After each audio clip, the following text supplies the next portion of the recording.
Commissioner Waymire, Here. Vice Chair Renaud, Present. Chair Howard, Present. Commissioner Harris, and Commissioner Dunn are absent. If you'll all stand and join us in the Pledge of Allegiance, and please remain standing for the invocation that will be led by Reverend Lori Stevens. I pledge allegiance to the flag of the United States of America and to the republic for which it stands, one nation, under God, indivisible, with liberty and justice for all.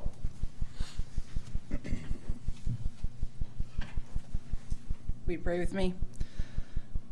Lord God, we are here to do the work of our county. Be with each of those making decisions that they may be a blessing on our county and our community. Let those that are leading us as a county be blessed by your word. Be blessed by us, the community and the county, to support them in their decisions. Be with our nation, be with our cities, be with us as individuals. This is a trying time to be people of the world.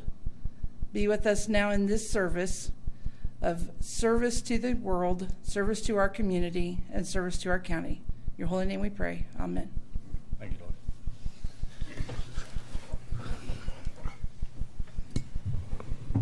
Takes us to correspondence and organizational business. John?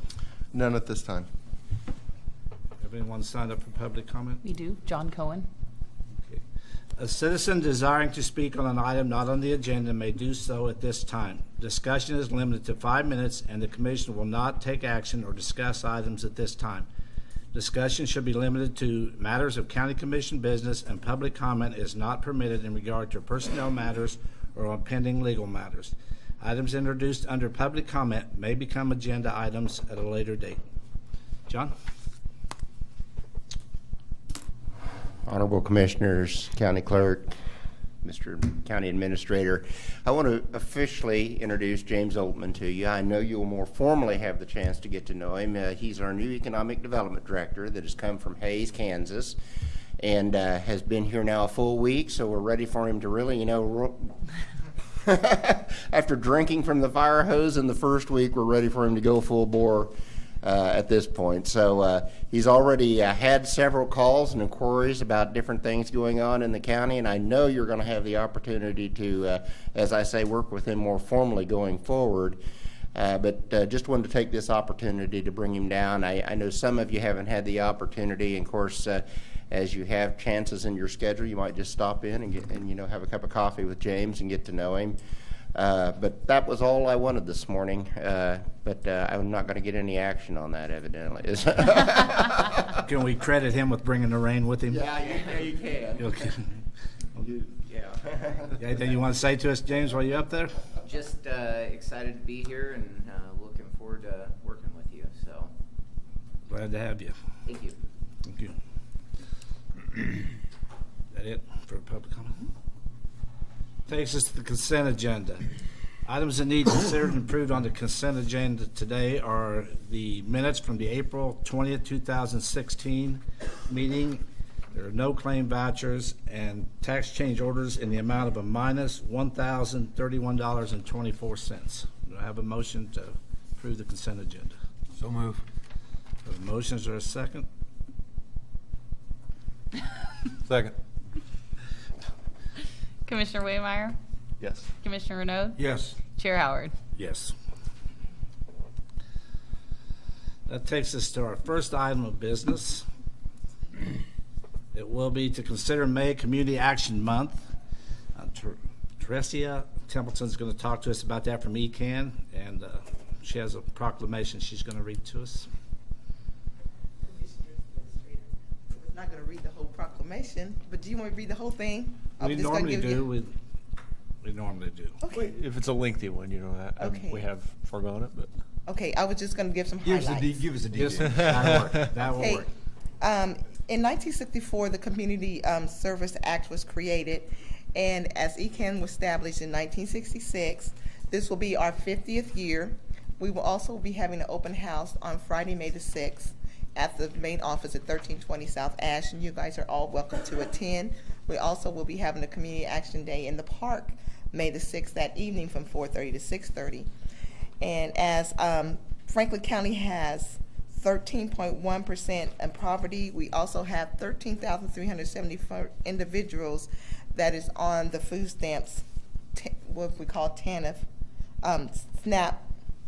And whereas the Kansas and the entire United States must continue to wage war on poverty and providing support and opportunity to all citizens in need and assist, and whereas Franklin County and ECAN have worked together to meet the needs of our vulnerable citizens. And we would like to thank Franklin County for partnering with us in helping our citizens in Franklin County. Thank you. Any questions? Now I would look for a motion to approve making May Community Action Month and presenting the proclamation to Tricia. Make that motion. Second. Motion and a second? Commissioner Renaud? Yes. And Commissioner Waymire? Yes. Chair Howard? Yes. Thank you. Thank you. Thanks for coming And in. I've signed it. I Oh, already, they have here's your your copy right here. Thank you. You're welcome. Item number 2, to receive an update on insurance plan concerns. Matt Hine will talk to us about that. Good morning. Matt. I wanted to provide just a quick update to you all and field any additional questions you might have since the last quarterly update I provided. At that meeting, I made a statement that it was an isolated issue, that we had a little bit of a billing concern with Blue Cross Blue Shield of Kansas. Only after it aired on COFO, interestingly enough, did I start receiving calls from community members saying, you know, I've had similar concerns and similar issues. We dug into the situation on our end, and we did find that all of the ER physicians that we have contracted with to provide emergency medicine coverage in our at RMH were out of network with Blue Cross Blue Shield of Kansas. As of this morning, we validated with our Blue Cross Blue Shield of Kansas representative that they are all in network now, so I can confidently tell you that all of our ER docs are in network. I inspected what I expected, which was that they were to be in network from the get-go. We had no reason to believe that they weren't going to be in network. It is definitely not our expectation that any provider that provides services at Ransom Memorial is out of network with any one of our main commercial payers. Blue Cross Blue Shield of Kansas is our largest payer outside of Medicare, so it's very important for us to stay in network with that group. We have identified the individuals that this has affected. We've sent letters to them.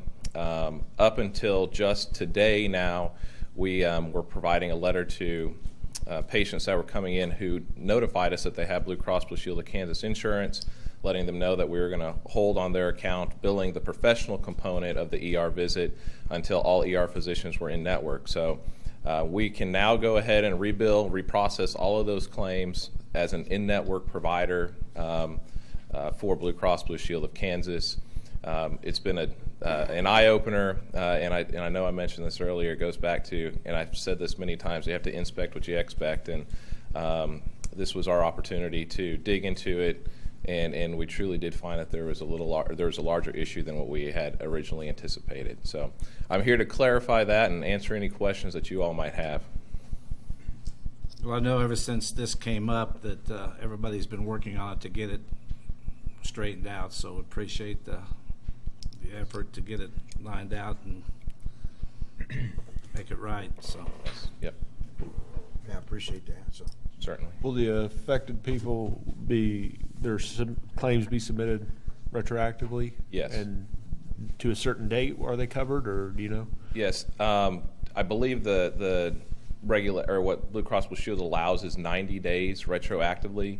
If there are claims that were processed prior to that 90-day time frame, they would still be treated as in-network from our perspective. So even if Blue Cross Blue Shield is not going to process them, we're going to treat them as if they were processed as an in-network claim, so that the patient, ultimately what our goal is for the patient to not feel any additional financial burden of the ER physicians temporarily being out of network with Blue Cross Blue Shield of Kansas. So if you hear that that's the case, that we did identify several accounts, and as you guys are aware, as our communication is going out, other communication, it crosses in the mail, so there might be some of that left that we're trying to finish cleaning up. But if you do hear of any concerns as it pertains to that, please let me know.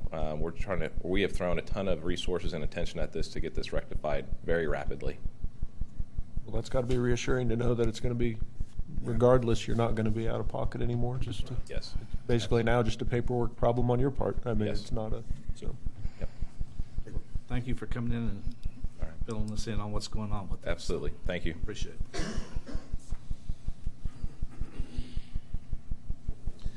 Item number 3 on the agenda will be the approval of the Kansas Department of Corrections fiscal year 2017 behavioral health grant and budget in the amount of $162,603.96. Allison?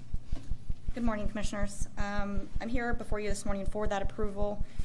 In fiscal year 17, the Kansas Department of Corrections is making $3 million available through a behavioral health grant to help with financial burdens that our clients face regarding their behavioral health or mental health status. With this particular grant, we are requesting 2 care coordinators or mental health clinicians from Elizabeth Layton Center to be in our office that will help with our moderate to high risk offenders with their mental health evaluations, referrals to substance abuse treatment, as well as sex offender treatment, any other kind of coordination that is needed for basic case management that we have in our office. This fund also allows us to have funding available for the behavioral, the batterers intervention course. So those individuals that are going through court and are required to do the batterers intervention based on a person offense will have money available to help with those barriers that they face so they can complete that program successfully. And ultimately, our goal is to reduce our conditional violators. The funding is also not only for our office, but it also provides those services for parole as well as court services. Is the $162,000, is that the money you're requesting from the grant, or is that what the budget for this is, your budget? That is what we are requesting. That's what you're requesting, and that'll cover all the expenses on yours? Yes, it will. And you guys will administer that grant then, even like for the 2 care services and coordinators for the Elizabeth Layton Center. The grant money will still be overseen by the Corrections Department. Is that correct? That is correct. Yes, we handle all of the process. They do invoices to us, and we process all of the funding related to that. All right, great. This is a yearly grant? As of right now, it is. This is the 3rd year that we've applied for it.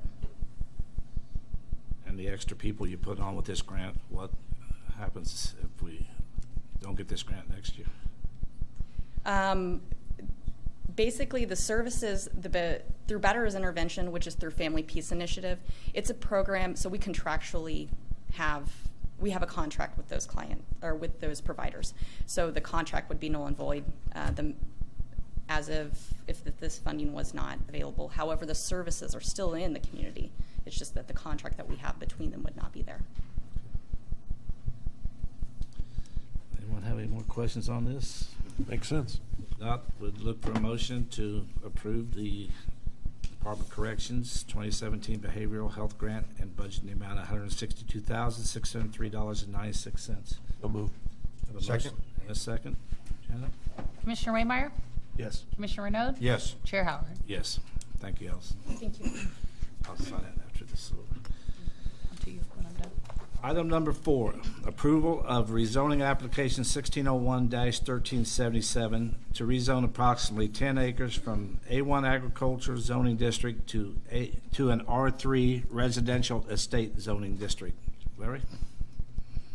As you've indicated, Mr. Chairman, this is a request to rezone approximately 10 acres from an agricultural zone to the residential estate zone. This matter was heard last month by the Planning Commission after reviewing the staff report together with the attached maps that were part of your packet. The Planning Commission did forward then a recommendation to the County Commissioners for the approval. Attached with this is a lot split that will divide out the 10-acre site. And the reason I mention that is that if the County Commissioners do accept the Planning Commission's recommendation and adopt the resolution approving the rezoning, we will go ahead and do the land division, which will be correcting a situation that it currently exists today. We have 2 residences on a tract of land, and by dividing this out and allowing that old house to be removed and a new home built, we will have corrected a violation of the county's zoning and subdivision regulations. We would ask that the commission accept the planning commission's recommendation and approve the rezoning request. Okay, pretty cut and dry. I've done several of these. Odd shaped lot, isn't it? That it makes. 82 acres roughly. Of a horseshoe, what's left? It's depicted pretty much on the aerial photo that's a part of their staff report. I make a motion, we approve the resolution that presented by the rezoning of the land by the planning commission. Second. Motion second? Commissioner Renaud? Yes. Commissioner Waymire? Yes. Chair Howard? Yes. Get you that. Thank you. Thank you, Larry. Thanks, Larry. Item number 5, discussion of Ransom Memorial Hospital office lease to Suite 1 located in Franklin County Annex. John? Gentlemen, as you guys are aware, Ransom Memorial is a tenant of ours here in the annex. In fact, they rent multiple suites from us. A couple weeks ago, I received a call from their counsel advising me that it's their intent to be out of Suite 1 by the end of April. And I think they're largely out of there now. I think they have 1 staff member still there. In reviewing their lease, there's an addendum that states they can cancel it at any time with 6 months' notice. They haven't given that. However, that is not a problem. I mean, I can draft an instrument that terminates that immediately, but that's what they have requested, that we let them out at the end of April if at all possible. And from a staff standpoint, that's very, very easy to do. I would recommend that we do that because, again, they've been a good tenant of ours for a long time, and they're going to remain a tenant of ours. So. This lease ends at the end of December anyway. Yeah. And apparently, and I don't have this in front of me, but this lease is done at the end of December. So we're talking about waiving a few months rent.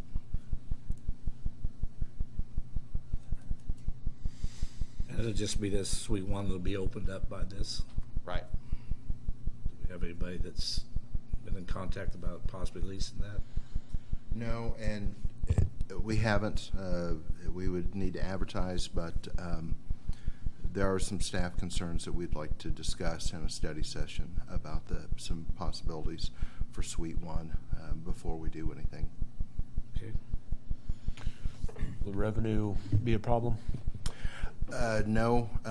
Right now, most of the revenue that is coming in since the building is paid off, most of the revenue that is coming in is unaccounted for, just from the standpoint of it's not obligated anywhere to go to anything. From that standpoint, we've been doing some upgrades around this because we know at some point we're going to want to use the revenue that is generated from the rent to other things right now. I knew once the juvenile justice, or once this building was paid off, the juvenile justice, the way it was financed, it would take up, payments would increase. Take away a lot of that increment. But it has, but that's incrementally, and there's still a good amount of reserves left in that for this building generated each year. There is a gap between what goes to pay for the juvenile detention center and what we have left over. And John might be able to speak to this better than I can. And they haven't given a formal notice, but I think in discussions with Pam Harris, who was an office manager over there, we've known for quite some time that it was their intention to ultimately move those staff. Matt, I don't know where you're moving them, but out of the annex for sure. So, okay, yeah. So we've known it's coming. That is correct. I asked Pam, I think somewhere back last year, towards the end of last year, and said your lease is going to be up at the end of next year, and asked what their plans were, whether they were staying there or not, and had that discussion with them then.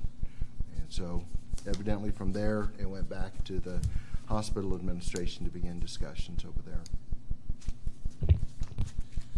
I'd make a motion that we allow the request of Ransom Memorial Hospital to cancel their lease earlier than the end of the year and do so without penalty. Second. And it'll be April, the end of April, correct? Yeah. Commissioner Waymire? Yes. Commissioner Renaud? Yes. Chair Howard? Yes. Okay. Item number 6, consideration of rescheduling Board of Franklin County Commission meeting times. John's going to talk to us about it. We do have a couple public comments on this too. Commissioners, as you are aware, a request has been made by Commissioner Harris to consider the rescheduling of the weekly meetings or the other meetings that are routinely scheduled for the Franklin County Board of Commissioners, to change those meeting times to a different time. He has requested in an email that I received, the county clerk, the chairman, and also the county councilors received last night, to change those times to 4:30 or later at a time that the board sees fit. So that is just the request that has been made by Commissioner Harris. Who's first signed up for public comment? Don Stottlemyre? When you want to come up? I'm not going to read the public comment paragraph again, but that still holds for this, and I know you're aware of that. So. Go ahead. No, go ahead. I said I'm not going to read it again, but it still holds for the same. Morning, Commissioners, Mr. Chairman. Don Stottlemyre, 3903 Rock Creek Road. I felt like I owed it to you to being part of the board when we did have night meetings for a little while. The public did come to us and asked us, a few people, and we did try it for a while. And we didn't have any better turnout. I'm not saying it didn't. There isn't a few people that made it available, but I'm just saying it didn't weigh out. And a few of the things that we thought into it, pros and cons. One of the things was we was asking council when we did that to work an extra 52 nights a year. Plus, he already works. He's responsible for almost 20 nights a year to be at the planning board meetings and those types of other things to do with planning and zoning. So, and then you're asking Larry to be available an extra 52 nights a year, plus the 20 nights a year that he already is locked into for planning and zoning. And I just give them two as examples. And we tried it. I think, I don't know, 2 or 3 months, I guess we tried it. And it just we didn't see any advantage one way or another. And another thing, conflict we run into is when you have your scheduled meetings with your city and the school, now you just went from one to the other, or now you'd have to come in the afternoon and then come back that night to go to your meetings also. So I know it's something the staff probably won't say too much because you guys are the boss, and you set the rules, and that's the way it is. But I just kind of feel like maybe somebody ought to say something to what happened in the past.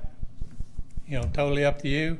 You guys, you make that decision, and that's your responsibility to make that decision. So, I just any questions you'd have about when we did it back then, or any comments that are.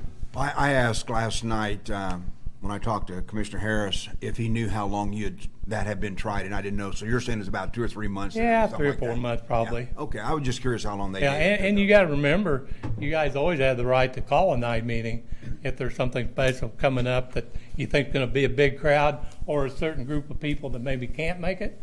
So you always have that choice to call a night meeting, but to lock some other people into 52 weeks a year. As I remember, Don, didn't the commission try at one time going to different communities in the county and holding meetings? That was even before mine. That's just about when I started, Yeah. they did that for a little while, yeah. I bet But it we was. kind of, when I started as commissioner, I started attending, they individually, and they went to 5 commissioners, of course, instead of the 3, so it made it more feasible. And back then, commissioners didn't attend regular city commissions and fire board meetings and so forth. And I kind of got that started, and now you guys carry it right on, still doing it, where they didn't used to do it back then. And that kind of filled that gap there from some people that couldn't attend. You could be at their meeting and ask any questions that you'd want asked, or find out what's going on. And they felt more comfortable about it. Somebody coming to their meeting that was just there to listen, not to run the meeting or anything, but just to be available from the county. Appreciate you coming in. All right, thank you. and talking to us. Jean Hurt. Gene?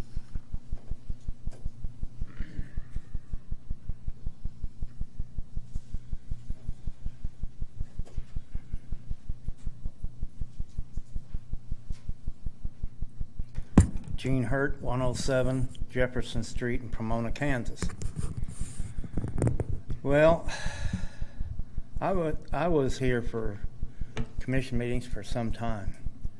And what Don said was, at that time, there was crucial times when the commission tried to do that. Because there was some issues at that time that needed people to be able to attend this meeting from the county. And they didn't all turn out the way the county wanted it to come out. But I think that now, this time of year, I think a lot of them now, with the rains we got now, I don't see that a lot of the people will be coming to the meetings at night. I just don't. I know what hazards it did back then when the ones that we did do, you guys did, the commission at the time, and I'm concerned for the people that, all the head people of the departments in this county that come here to speak, because that means they're going to have to come here to the meetings and take their time again because they worked all day long. I had several of them at the time. Some of them aren't over there no more, but came to me after I'd made my statement on that at that time, that we should allow the residents to come to these meetings. And I still have no objection to having a few of the meetings maybe at a evening meeting when it needs to be, to where the people could be here. But I am concerned for the heads of every department and all the people that's going to have to come in here out of their ordinary day, and I think that's harsh for that. And besides, when you take an oath and you come here to be a commissioner, you got to accept the hours that the group decides, and you did that already. And if somebody goes off and goes to work somewhere, and then his hours are changed to where he can't meet it, he has to make a decision, as far as I'm concerned, because I was in the situation years ago where I worked. So you have to make that decision when your hours are that way. So I think that the commission should stay with the present hours that you have. Thank you.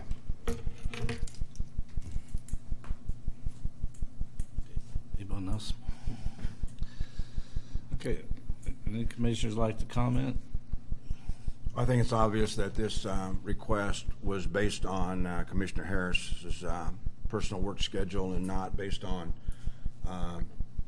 citizens, county employees, or any other thing. That was discussed in January and voted on in January. And this is also not a situation where a current situation changed for Commissioner Harris. He actually went out, sought employment, applied, accepted a job that he knew was in conflict, and I have no desire to change the meeting terms of the commission.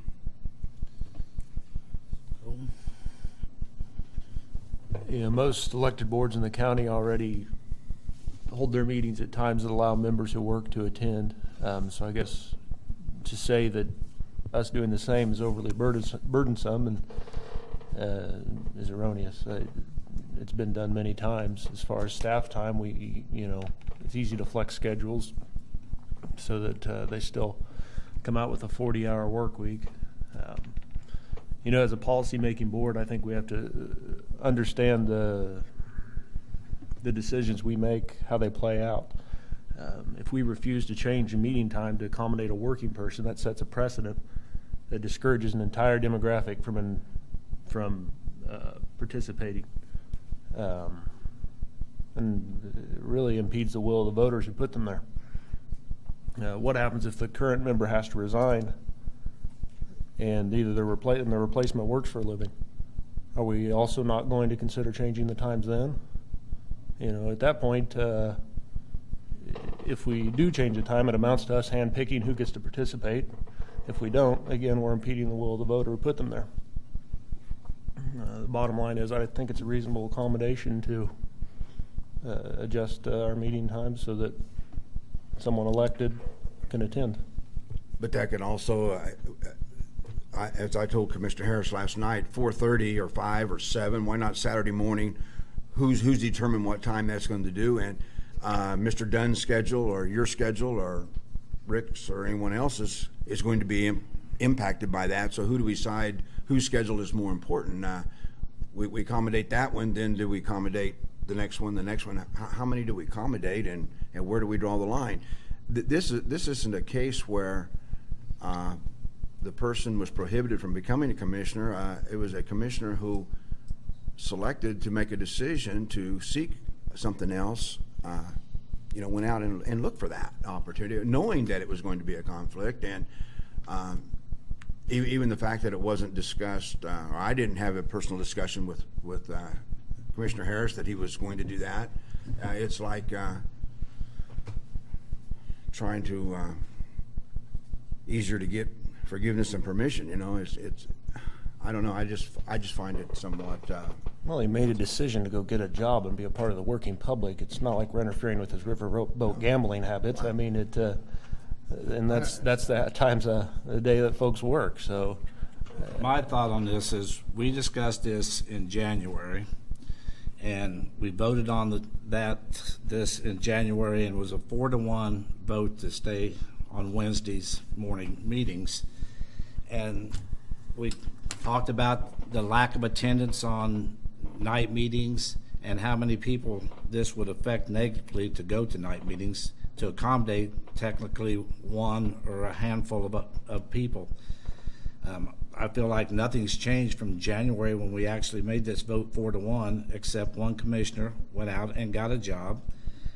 This is not personal to me at all. I have no issues with serving with Commissioner Harris on this board, but I feel that it would affect a lot of people negatively to do this, to accommodate one or two. Plus, my other concerns are we have day study sessions.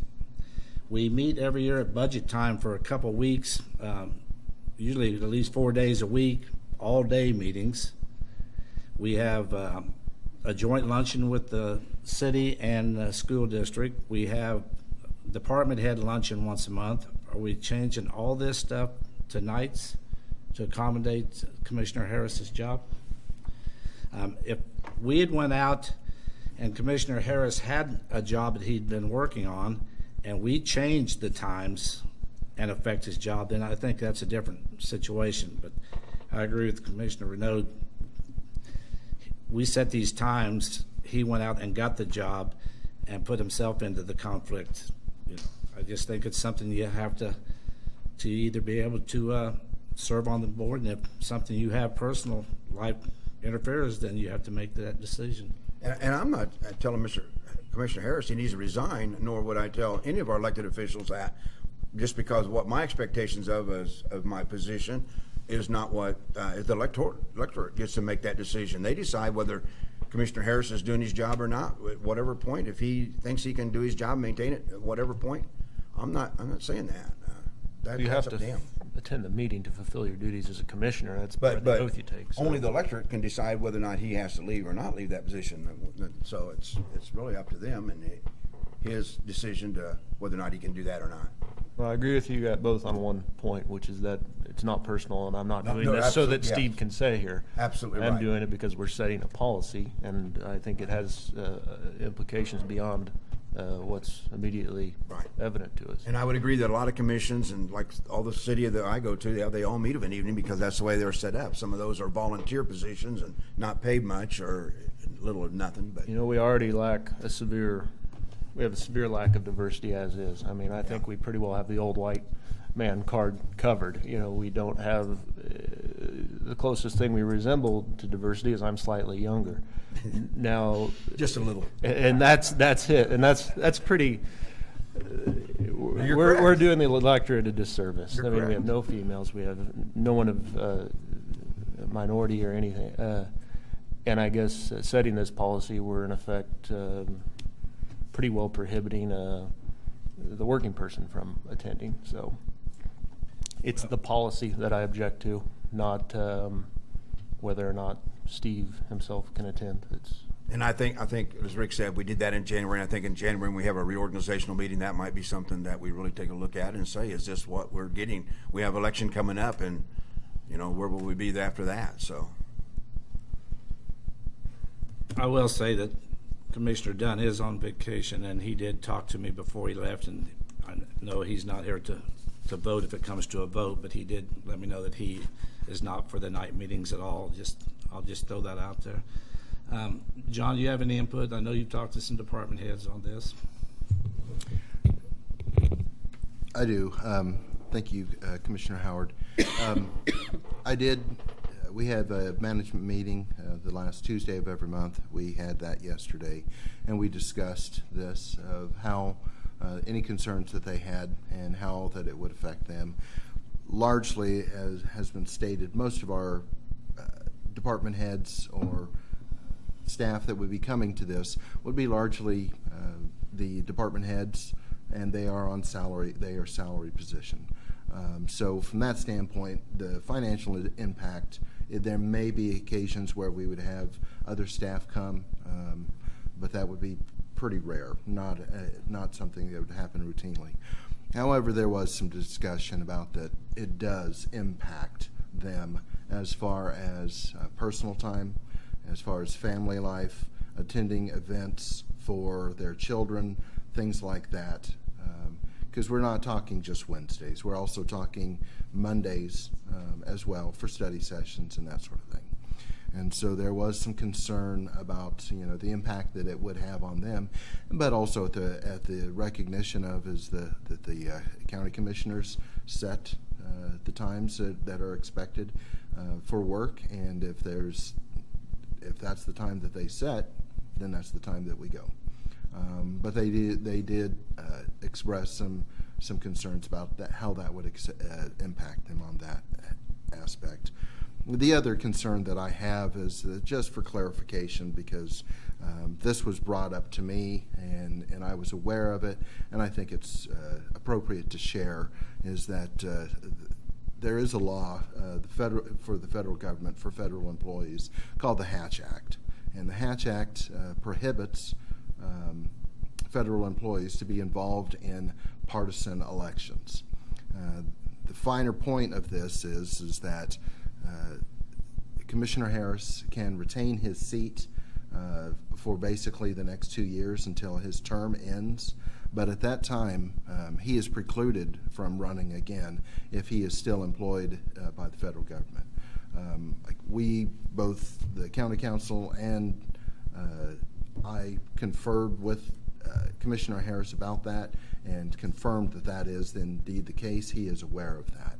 So there is the concern is that we're holding a position for 2 years that if he remains employed with the federal government in this position, that he would not be able to turn around and run again. So the concern is for me just that, all right, we're holding the organization back for the convenience of this position or of this commissioner for just 2 years, and then what? And we're not allowing anybody to come in, begin the process of learning, because I think the commissioners have said before, it takes a couple years before they get up to speed on some things.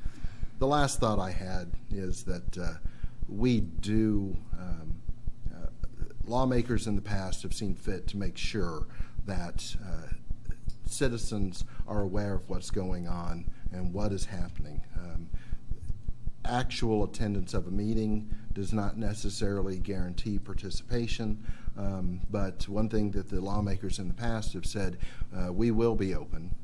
We will be very transparent in what we do, and that's all set forth in both the COMA, which is the Kansas Open Meetings Act, saying that we will set with open doors. We will produce an agenda. We will publicly announce what the agenda is and where that is.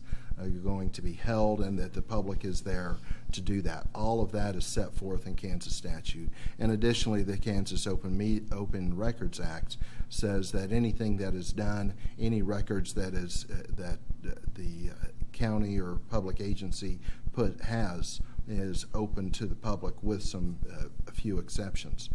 So as far as transparency and participation, there is still plenty of opportunity for participation on the part of the public, I believe, because they can participate as much or as little as they want. And that's one of the beauties of our democracy. We're not compelling them to, but at the same time, we are making sure that there are no barriers that preclude them from participating as much as they would like. So as far as knowing what is being discussed, being involved, and choosing to come and participate, all of that is there for them. As well as we put the meetings on the public access channel. We tape the meetings. Everybody's email and phone numbers are readily available so that they can contact. And if they can't come here, then they can still get in touch with you, share thoughts and things like that. And I think that all just comes back to that lawmakers in the past understood that, citizens are involved in their own industry, whatever their jobs are. They're actively pursuing their livelihoods, and they don't always have the opportunity. But with that said, I do agree with what Commissioner Waymire said, is that making it so that it's available for everyone. But sometimes that means trade-offs. Is that to be involved with this means you have to not do this. Well, I understand and respect your guys' point of view, and Well, to be honest with you, I'd never thought of it as Colt Way, because if we were actually limiting who could be on the commission to the point that it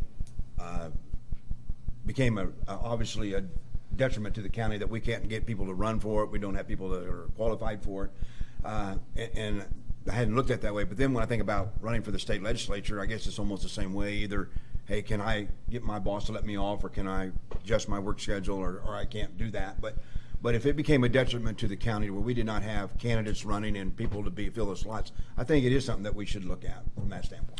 Well, and I think that is kind of covered, because it states in state statute that the second Monday of January every year is that it comes forward, that you discuss the times and the dates and everything else. And that is kind of an inherent risk, is that if I run today based on when the meetings are set, it is a democratically arrived at decision that may change at some point in the future. And so that is a calculated risk that anybody would have, that hoping that they stay the same, that fits my schedule now, because it may not in the future. And I guess that's the pivot point, because we have some variation of this conversation at that meeting every time, meeting at day versus night and participation. And we've always said that, if we're requested to, or it comes up, we're willing to schedule evening meetings, but for purposes of doing business, we'll stay with day. And I guess it is being requested. It's it's the policy, not the person that I am Absolutely for. right. So Absolutely I right. guess if you're going to vote on it today, you're going to come up a vote short. If you want to wait till another commissioner's here, it sounds like you'll have it. But I understand and respect your position. That's just where I'm at on it. Well, I understand all this, but as we heard from Mr. Stottlemyre, it's been tried, and it didn't work out well. It didn't help the attendance. It didn't do any of that. I don't feel like we're doing this to make it more accessible to the public or anything. I would feel like this is to work for one person, so he can continue to do the job he just recently took. Myself, I didn't think about this when I retired. Then I had the time to put in to do this and be at the meetings and so forth, and that's when I chose to run for this position. So I think it's a decision you have to make, whether you have the time or you don't. He's been on the commission for a long time, and he knew what the hours were and so forth, in my opinion. And I still stand by. I feel like we're negatively affecting a lot of people to make it work for one person. Any of you were involved in the motocross, I think you saw that if it's important to the people out there, they'll be here. We had this room full. I don't think it would have mattered if we'd had those meetings at midnight or at 6 in the morning. They'd been here. So I think if it's important, whatever time it'll be, they'll be here. Well, I would think it'd be inappropriate to make a motion to stay the same. The only reason we need a motion would be to change it, and I have no desire to do that. And so, if Good point. at some point later somebody wants to make that motion, that's fine. I'm not going to make a motion. So, Makes sense. No, don't make a motion either. I'm not going to. Okay. We'll have no motion with this time. We'll stay with the times we have. Okay, that takes us to staff reports. Just a couple things. Due to, and I think I sent an email to you, due to the absence of two of our commissioners and wanting to have a full board to be able to have our retreat, looking at that and discussing the matter with both Commissioner Howard and then also Derek. And then also with Brian Embody, Dr. Embody, about who is going to kind of lead that discussion. We've elected to to reschedule that. Right now, don't know exactly when that will be rescheduled. We're getting into a busy season for everyone as far as the summer. So, and then also Dr. Embody. So we'll be looking at that. And right now, I don't know when that will be. Some other things we'll need to kind of get worked out, and then we'll come back and have that discussion of a time that works for all of you. Second thing is that I received an email requesting some discussions from both Walmart and Buildex about the possible discussion of the UGA. And to have a discussion about how that affects them if the city moves forward with annexation. And they are requesting that meeting with the city and then also representatives of the county. And so I just wanted to make you aware that request did come from those two businesses and that they have some concerns. So we'll be scheduling that. Basically, we're looking at having to work around Representative Finch's schedules when he will be back available to be at that meeting to represent the city. And that is all I have at this time. Derek.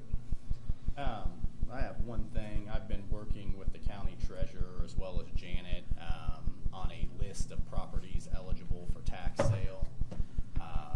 As you guys may recall, the first step in doing a tax sale is to pass a resolution authorizing me to do so. I plan on having that on your agenda for next week. So, Then the current sale, the auction, I guess. When would that? some of that depends on the board schedule and how fast I can get it. So I don't The ones that we have ready, I guess. The ones that are already in the works. Don't we have a batch that you've already published and we've already authorized you to move forward on? Okay, all right. The prior administrator finished up the That one. batch last year. Okay. So we had one last year, and I'm working on this year. All right. Anything else from your department, Larry?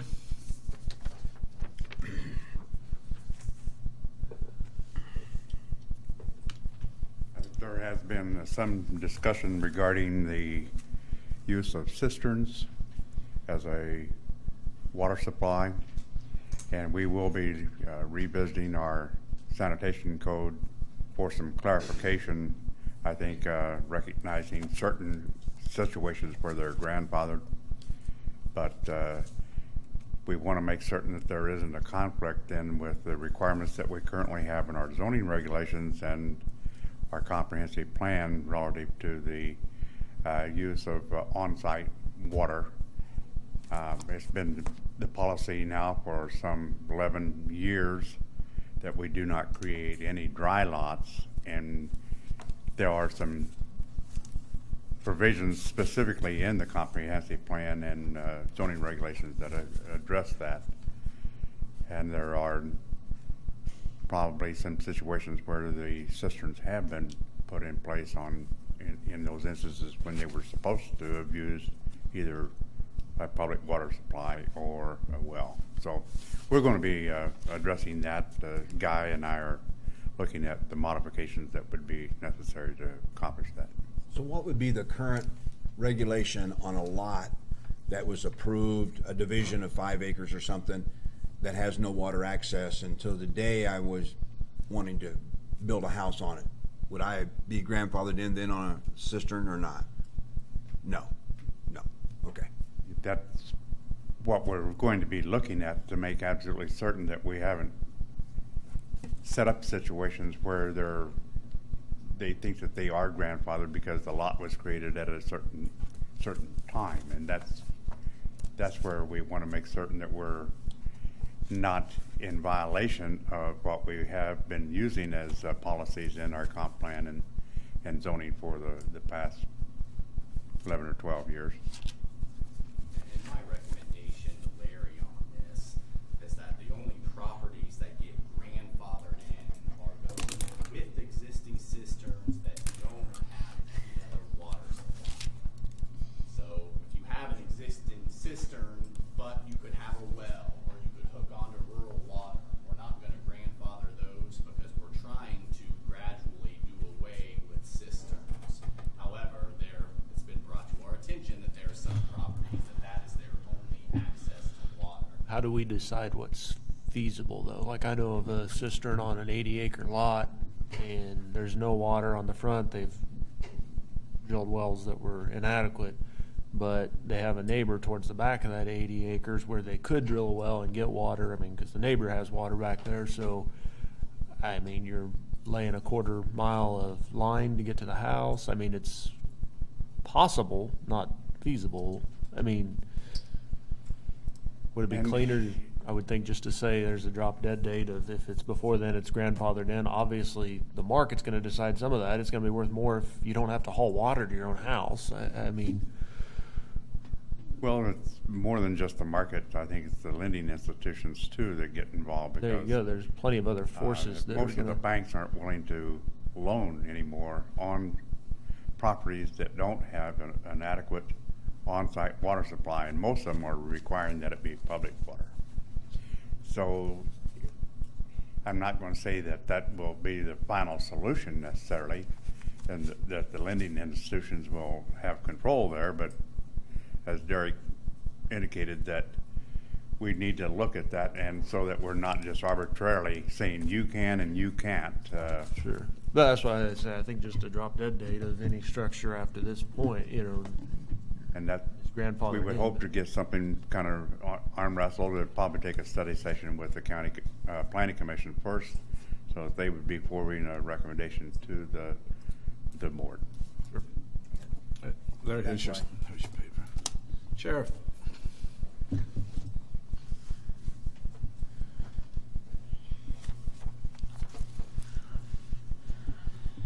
Commissioner Waymire, to go back kind of on that text, so we did have some on that list last year.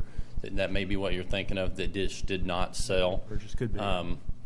And those, I believe, the counselor has to re-go through the process again. Most of those were coves. Yep. And so there are some issues there that the counselor will be having to work out. They may or may not be back on there again. I don't know. That'll be up to him. But that could be where some of those thoughts were coming from. If I can interject, that's a very good point. Some of that has to do, last I talked with the city attorney, key is having a discussion with the city's bond council about what could potentially be done about those specials, because until they are removed, I can't fathom those properties being sold. So with regard to the coves, I'm kind of in a wait and see approach on that. So. And that was exactly what any potential buyers indicated, was until those were taken care of, they wouldn't be able to do that. This morning we have an active shooter training going on at a local business out in the industrial park. That's instructors from our office and the police department as well. And we've had some other businesses and churches that have reached out to us about doing that. So that's a service that we're going to continue to provide. Just so you know, if you hear about that is going on, and that is a service that we're providing as just a service to the community. There's no charge for that. So we're just trying to do our part to get everyone trained, informed, and be involved in our community. And then we are now fully staffed on our deputy side, on the sheriff's operations side. Nick Trentafellis was sworn in on Monday, and so we're excited about that. The Law Enforcement Training Center in Hutch has been a very popular place this year, so it's likely that his academy day is going to be somewhere towards the end of the year before we have an available slot for him to attend. But we're excited to have him, and he's getting all the in-house training and some things set up there going. So if you have any questions for me, I'll be happy to answer them, but that's really all I have. Where you at on the jail? Full? Not all the way full, but we're in the 60s, and so that puts us pretty full. When we have some people that we have to have in a cell by themselves, rather than putting the 2 or 3 in a cell that we could, but for various reasons they need to be in there by themselves. That project is continuing on. It's still work in progress, and the contractor was waiting for a couple more things from doors, and as soon as they got a couple more latches or something like that in, they were going to be back to hopefully get things finished up for us. So, thanks. Alan, anything from your area?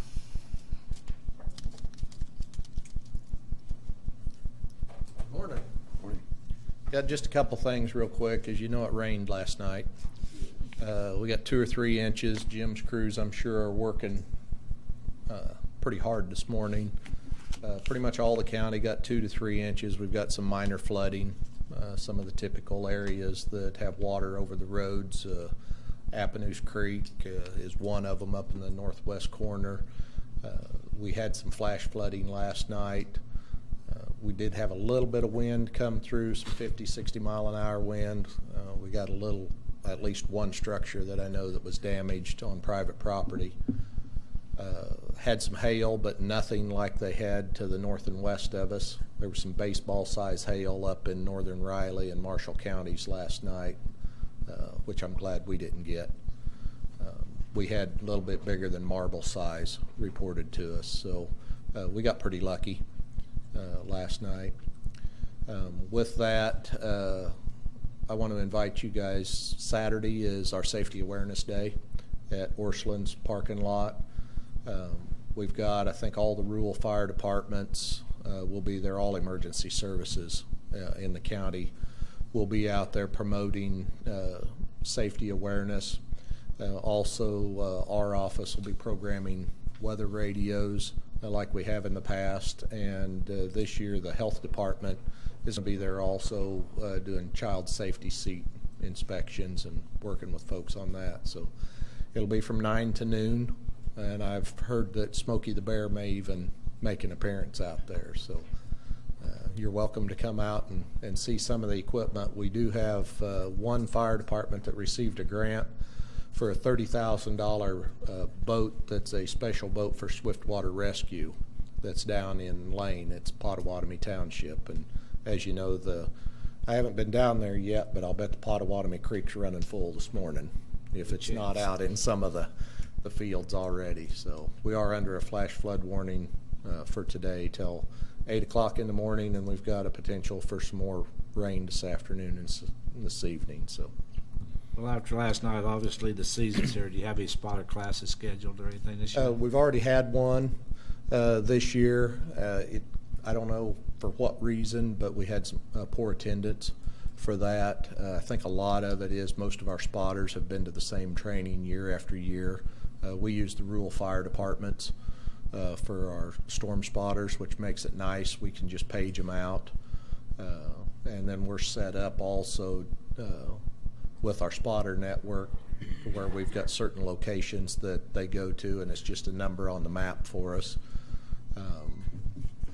So with that, we've also, and this is typically the time of year that we get questions about public shelters. There are no public shelters in Franklin County. If we open public shelters, some of the questions that we would have to answer, for instance, a county building, we would have to get approval from K-Camp, our insurance provider, and there is no way that I believe we can meet all the FEMA guidelines for a public shelter. They're pretty strict, and some of the issue is having the staff to be able to make sure that that shelter is available 24/7, 365 days a year. Now there are, and we leave that to the cities also, responsibility. There are some of the cities that open up churches, local community buildings, or wherever they have shelters available, but we don't maintain a list, and there are no public shelters that are identified just for that fact. We sure don't want to say that this certain building is a shelter and then for some reason nobody is there to open it up. I think that would create more problems than what we have. What we encourage everybody to do is to have a plan ahead of time. Like this storm, we knew it was coming in a week ago. We didn't know the impact until about 12 hours before, but we knew the storm, and if people will just pay attention to the weather and have a plan ahead of time, I think that's a lot better than providing any type of a public shelter. Anything else? Thank you. All right. Jim? Tomorrow's pre-construction conference on the Jackson Road Bridge Replacement Project.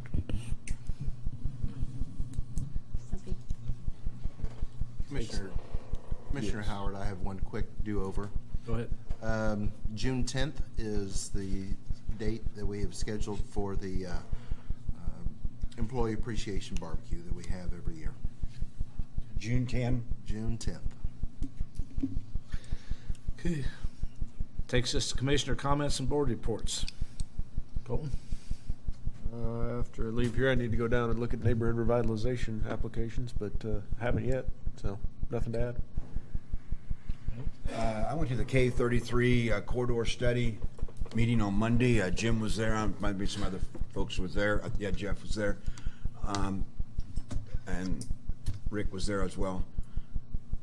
Interesting to hear them talk about replacing the bridge over BNSF there at Wellsville because of obviously when the bridge goes out, if they rerouted traffic or any type of services through town, the railroad traffic is just, it's just going to be a mess. So they're actually talking about building a bridge to the east of that bridge and leave that bridge intact while they're doing construction, which makes sense from a standpoint of moving people, but would certainly change, have some effect on a lot of the properties along that stretch of the road. But from the standpoint of how KDOT's been robbed, I'm not sure who will be around to see any actual bridge done. But BNSF does want to go to three rail that far out, and I'm sure they'll get what they want. So that bridge will not accommodate that.